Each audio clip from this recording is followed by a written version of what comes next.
అందరూ బుడబుక్కలోళ్ళే వచ్చినట్టుగా ఉంది అంటూ, హ్మ్. అలాంటి అవగాహన ఉన్న వాళ్ళతో మాట్లాడడం కూడా మాకు కొంచెం అనుభవం ఉండే అవకాశాలు ఎక్కువున్నాయి. ఎందుకంటే ఎంతసేపు శివరుద్ర సాధ్వి వశీకరణ గురించి, చేతబడి గురించి, యంత్ర మంత్రాల గురించి మాట్లాడుతూనే ఉన్నప్పుడు, ఈ మిత్రుడు కొంచెం నాలెడ్జ్‌తో మాట్లాడారు. బగలాముఖి శ్మశానంలో అనేది నిజమైనదే. ఇంకా హ్మ్. ఎన్నో ఉన్నాయి. అలాంటిది ఇప్పుడు రైట్. శ్రీనివాస్ విషయంలో ఉ అంత పెద్ద పెద్దయి అసలు అవసరమే లేదు. హ్మ్. హ్మ్. మీరన్నట్టుగా శ్రీనివాస్ అంటే నేను లైవ్‌లోకొచ్చాను కాబట్టి చెప్తున్నాను.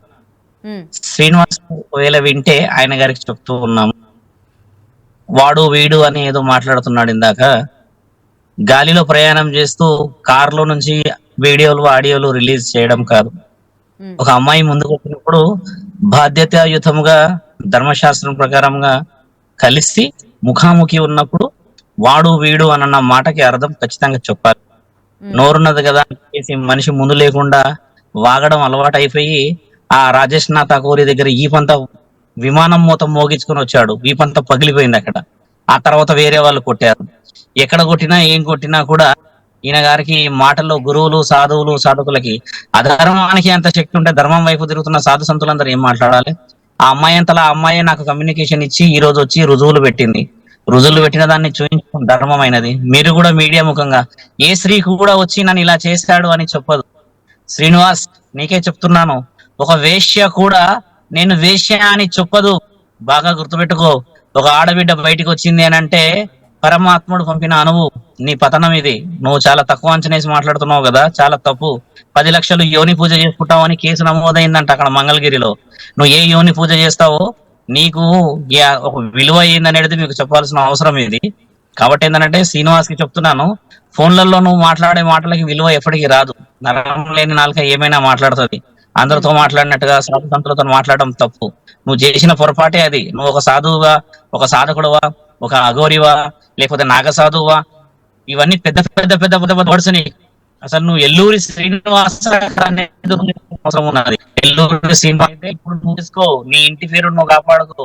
నీ తల్లిదండ్రులు అక్కడి నుంచి ఫోన్ వచ్చింది ఇప్పుడు నాకు అక్కడి నుంచి. అది ఎవరి ఫోన్ అనేది నేను ఎత్తలేను కానీ నాతో మాట్లాడే ప్రయత్నం చేస్తున్నారు వాళ్ళు. ఎవరో ఫోన్ చేశారు అక్కడి నుంచి నేను అంత డీటెయిల్ గా అడగలేను. చాలా మంది ఫోన్లు వస్తున్నాయి. లోకల్ విలేజ్ నుంచి ఫోన్లు వస్తున్నాయి. నీ విలేజ్ నుంచి ఫోన్లు వస్తున్నాయి అంటే నువ్వు ఎంత పెద్ద ఆలోచనలో ఉన్నావో ఆలోచించు. ఆ అమ్మాయి అయితే విత్ ప్రూఫ్స్ తోని నాకు అన్ని డాక్యుమెంట్స్ పంపించింది. నేను మీడియాలో పెట్టి ఒక ఆడబిడ్డ పరువు తీయకూడదని ఆగాను. ఎందుకంటే నేను స్త్రీల గురించి, ధర్మం గురించి, ముఖ్యంగా సనాతన ధర్మం అనే విషయం గురించి గొడవ పడుతూ ఎన్నో ధర్మమైన కార్యక్రమాలు తిరుగుతున్నాం. నేను అన్ని రుద్ర గారు వీడియోస్ లైవ్ గా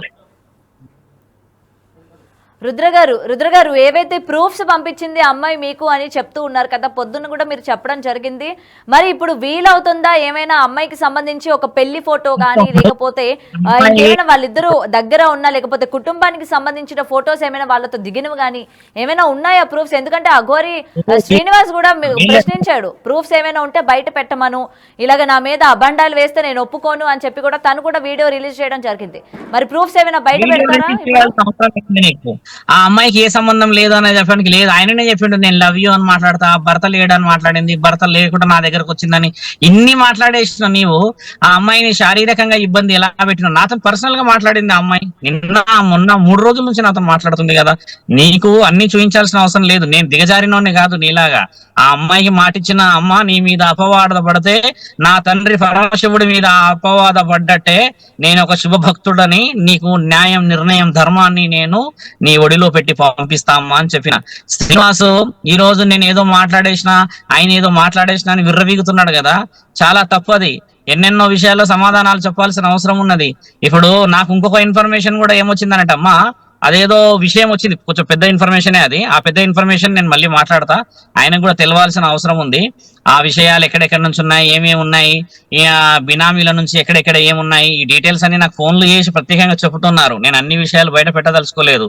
సనాతన ధర్మంలో అఘోరి తత్వాన్ని తీసుకొని పిచ్చి పిచ్చి చేష్టలు చేయడం అనేది నేను ముఖ్యంగా అడ్డుకోవడం. ఈ ఆడపిల్లలందరూ నన్ను చూసి ముందుకొచ్చిర్రు, అది చాలా ఆనందకరమైన విషయం. ఇప్పటికన్నా నువ్వు చేసే వికృత చేష్టలకి అడ్డు నువ్వు ధర్మంగా మేము ఇలా కాదు అలా కాదని చెప్పి ముందుకెళ్తేనే ఇప్పటికి ఏదైనా లేదు కుదరదు అంటే నీ మీద ఎఫ్ఐఆర్ రిజిస్టర్డ్ అయ్యింది, ఇంకో కేసు రిజిస్టర్డ్ అయ్యింది, ఇప్పుడు ఇంకేదో రిజిస్టర్డ్ అవుతుంది. నువ్వు ఇన్నిట్లలో తప్పించుకొని పోతా, నేను ఏదో చేసేసుకుంటానంటే కుదరదు. మాటలు వాడు వీడు అని మాట్లాడుతున్నావు కదా, నేను చెప్పుకున్న విషయం కూడా అదే. వీడియోలు కాదు కదా నువ్వు అలా పంపించేసి వాడు వీడని సోషల్ మీడియా ముఖంగా అనకూడదు.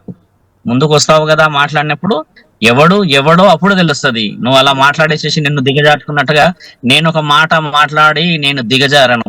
గుర్తుపెట్టుకో, ధర్మం ప్రకారంగా శాసనం ప్రకారంగా నాలుక ఎంత అదుపులో ఉంటే బరువు అంత వైపు ఉన్నదని అర్థం. విలువలేని నీకు రుద్ర గారు సురేష్ విలువ